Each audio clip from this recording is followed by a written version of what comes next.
March 6, 1944. 23,000 feet over Germany. A B-17 flying fortress named Hell's Fury droned toward Augsburg. In the tail, Staff Sergeant Michael Mad Mike Donovan lay curled over twin 50-caliber Browning guns, eyes scanning the bright, bitter sky. Off the stern, 12 Messerschmitt Bf-109s began to form for an attack. Training said, wait. Doctrine said, conserve ammunition. Common sense said, live to shoot again. Donovan decided none of that would keep his crew alive today. The next 4 minutes would become legend. 0 American casualties. A dozen German fighters falling or breaking off.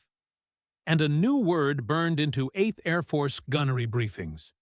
Aggression. Donovan grew up in South Boston, a longshoreman's son, a neighborhood where you learn to hit first and hit hard. His older brother boxed Golden Gloves. Mike learned a different sport, street survival. He believed one principle early and never let it go. Action beats paralysis. Waiting gets you hurt. When Pearl Harbor burned, he enlisted. The recruiters eyed him for ground crew. He refused. He wanted a gun in his hands and a window to defend. At gunnery school, they marked him down as too aggressive, too willing to expose himself to return fire. His answer never changed. Dead gunners do not shoot back. Live ones do. He did not graduate first for accuracy. He graduated near the top for speed. He could find, track, and engage faster than anyone in his class. His secret was simple. He did not wait for fighters to glide into an easy sight picture. He learned to hunt them before they were ready. In March, he joined the 390th Bombardment Group at Framlingham in England. Hell's Fury already had a story. 3 missions. 2 scare-the-crew encounters with fighters. The previous tail gunner had asked for a transfer. He called the position cursed. Donovan volunteered that afternoon. The pilot, Captain James Whitmore, pulled him aside. You know the odds, Mike. Tail position bleeds people. Donovan grinned. Then I have better odds than the guys who hesitate. I do not wait for them to shoot me. I shoot first. His first run, March 2nd, to Schweinfurt. He fired at a Bf-109 early and dropped it. He disrupted 2 more. What caught the eye of the debriefing officer was not the tally. It was how he used his guns. American tail gunners were trained to fire defensively. Wait until fighters commit. Open up inside effective range. Conserve ammunition for multiple passes. Donovan did the reverse. He fired bursts at long range. He put bright tracers into a forming attack. He forced German pilots to react, to brake, to lose timing. He spent bullets. He saved space, time, and lives. 2 days later, another daylight strike. When a pair of fighters came high from 6 o'clock, he ignored the leader and aimed at the wingman. The wingman, the one who trusted formation geometry, who expected the gunner to fixate on the first threat. Donovan's burst cut that second pilot's plan to pieces. The lead fighter suddenly lost his partner. The attack dissolved mid-air. After landing, the crew chief counted brass and shook his head. You fired most of your load, Donovan shrugged. And they never hit us. That night he studied German patterns, echelon approaches, stern quarter high, one pilot drawing fire, another sliding in through the blind spot. He saw the flaw in playing by the book. Defensive doctrine gave the enemy the first move. The attacker controlled pace and angle. What if that clock could be reset? What if you seized initiative from the bomber's most vulnerable seat? March 6th. Augsburg. Heavy flak expected. Hundreds of bombers. Hundreds of interceptors. The pre-flight brief tasted like iron in the mouth. Whitmore told his crew to stay tight. Donovan raised his hand. Sir, Let me try something. I want to engage before they commit. Make them react to us. It will burn ammunition, but it could save the ship. You get one mission to prove it, Whitmore said. If this goes wrong, you are off the guns. Formation assembled over East Anglia. The climb felt endless. They crossed the coast in a silver procession. The call came just after 9. Fighters, 6 o'clock high. 12 bandits. Donovan swung his twin 50s and opened fire at 2,000 yards. It was harassment at the edge of ballistic reach. Tracers arced, brilliant threads across blue-white air.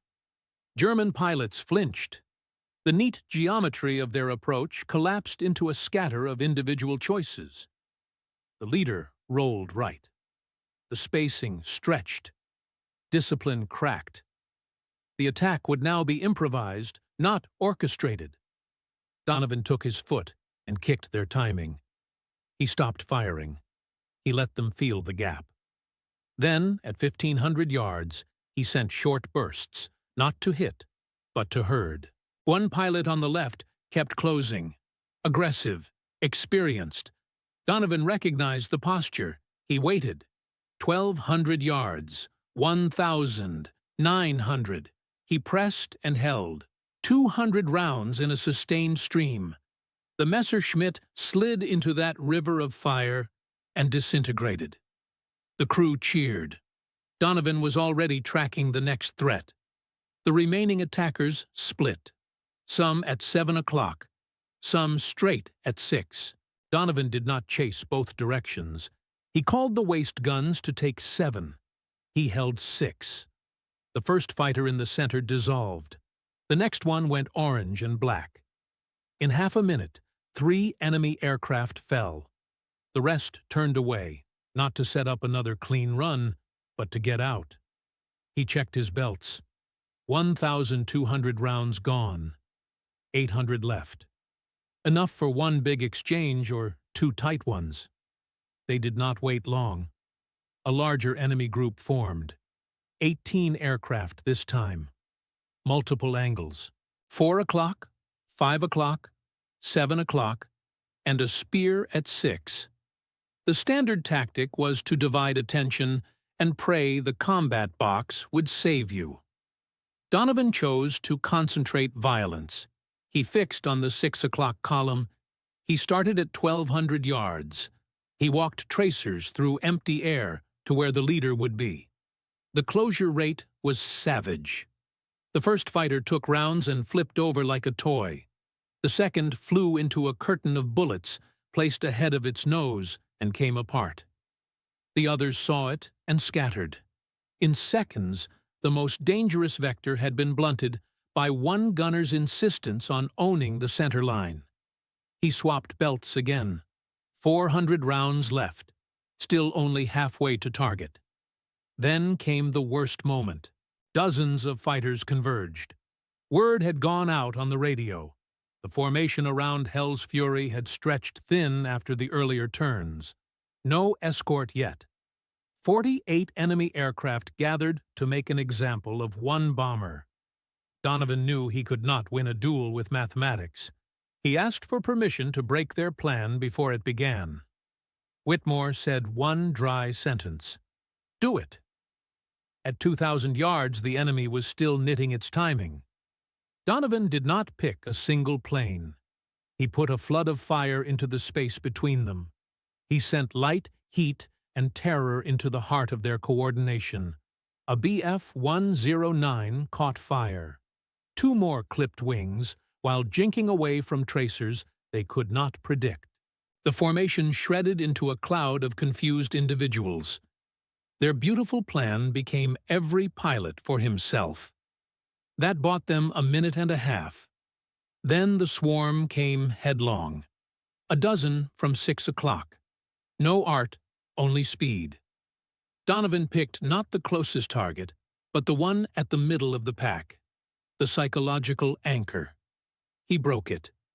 The remaining fighters closed anyway. 400 yards. 200 yards.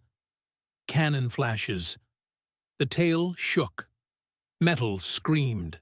Donovan kept time like a metronome. Burst, lead, burst, lead. A fighter vanished. Another streamed smoke. Two more exploded at ranges where he could see faces behind cracked canopies. His guns ran dry with 3 fighters still in motion. He said the worst sentence a tail gunner can say. I am out. Systems check. Everyone still alive. The airframe damaged but flying. The Germans knew the tail guns were empty. They shaped one last approach, slow and clinical, from dead astern. Donovan had one tool left. He aimed with barrels that could not fire. He made it look perfect. The lead German felt crosshairs on his forehead. He peeled away by instinct. The rest followed. No doctrine explains it. Nerves explain it. Reputation explains it. When a man has already set the sky on fire, you do not test whether he has one more burst left. They broke off and did not return. Hell's fury reached the target. Bombs away. An aircraft factory below took the punishment it had been built to send into the air.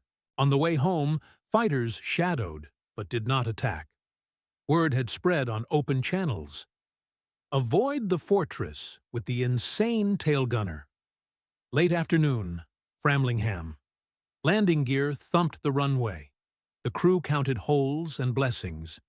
Dozens of bullet punctures, a cracked rudder, a cut hydraulic line, the tail compartment black with powder and cordite.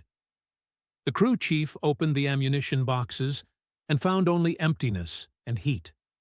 He asked the question everyone wanted to ask. How many did you get? Debriefs, cross-checks, and later confirmations gave a number. 12 destroyed. Several more probable. All within minutes of sustained contact. How did a tail gunner change air combat? Not by a new gadget. Not by a better gun sight. By turning defense into offense. By moving the decision to his side of the fight. In the weeks that followed, gunnery officers paid attention. They did not rewrite the entire manual overnight, but they adjusted what they emphasized. Controlled preemptive fire when an enemy formation was closing. Concentration of fire on the most dangerous vector, rather than diluting effort across every angle at once. Target the wingman early. Break formation discipline before it arrives on your doorstep. Above all, seize initiative. The tail position had always been the loneliest seat in the fortress. Cramped. Frigid. Oxygen hissing through a thin line. Frost crawling across the plexiglass. It demanded calm hands and quick math. It demanded a kind of courage that feels like patience until it explodes into action. Donovan did not invent bravery. He gave it a new timing. There was a cost. Ammunition is weight. Every burst you fire at long range is a burst you cannot fire later. Aggression without judgment is just noise. Donovan's lesson was not spray and pray. It was choose the moment and commit. Intimidate early. Focus when the threat is real. Use psychology as a weapon. Turn bright tracers into a message. We own this space. By late 1944, long-range escort fighters like the P-51 Mustang would carve up the German interceptors before they reached the bombers. But inside the bomber stream, tail gunners still trained on deflection, on leads, on calm target tracking, and increasingly, on controlled disruption. They learned to read angles, to call sectors to waist and ball gunners, to trust that a hard, early punch can stop a coordinated assault cold. Back on the tarmac, Donovan sat on the concrete and smoked a cigarette with steady hands. He had expended every round and still found a way to fight. The pilot walked over and shook his head. You are out of your mind. And today, that saved us. It is easy to turn one man into myth. It is harder to understand why his choice mattered. The answer lives in a tail turret, in twin .50 caliber barrels, in a sky where seconds decide lives. A gunner can wait for fate, or he can impose it. On that cold March day, a single decision from the most exposed seat transformed an attack into a retreat. It did not end the war. It did not make bombers invincible. But it proved that even at the back of the ship, you can lead.